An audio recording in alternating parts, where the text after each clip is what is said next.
Jaksa Agung Republik Indonesia. Penunjukan HM Prasetyo, politikus Partai Nasdem sebagai Jaksa Agung oleh Presiden Joko Widodo menuai kritikan keras dari publik.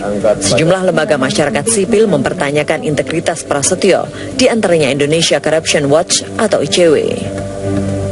Latar belakang Prasetyo yang berasal dari partai politik dianggap tidak akan bisa bekerja profesional saat dihadapkan pada kasus yang berdimensi politik. Kita juga melihat pada sisi asal dia, partai politik.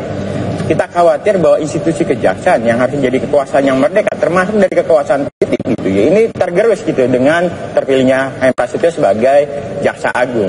Nah, ini punya dampak yang serius ketika institusi kejaksaan menangani kasus-kasus yang punya dimensi politik, yang melibatkan partai politik, pendukung atau sponsor partai politik. Bisa dua kemungkinan, melanjutkan atau bahkan menghentikan.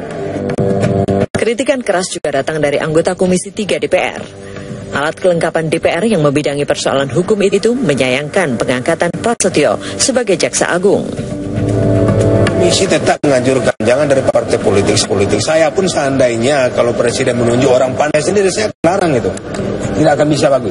Tapi ini posisinya sudah akan dilantik jam 2. Silakan aja nanti, kita lihat nanti perkembangan hukum Indonesia ini baik atau tidak. Kita lihat nanti.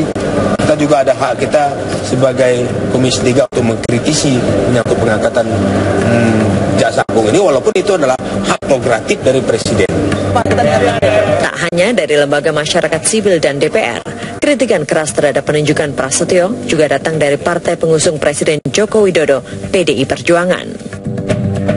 Kalau saya lihat persoalannya apakah Prasetyo memenuhi kriteria seperti yang sering saya kemukakan.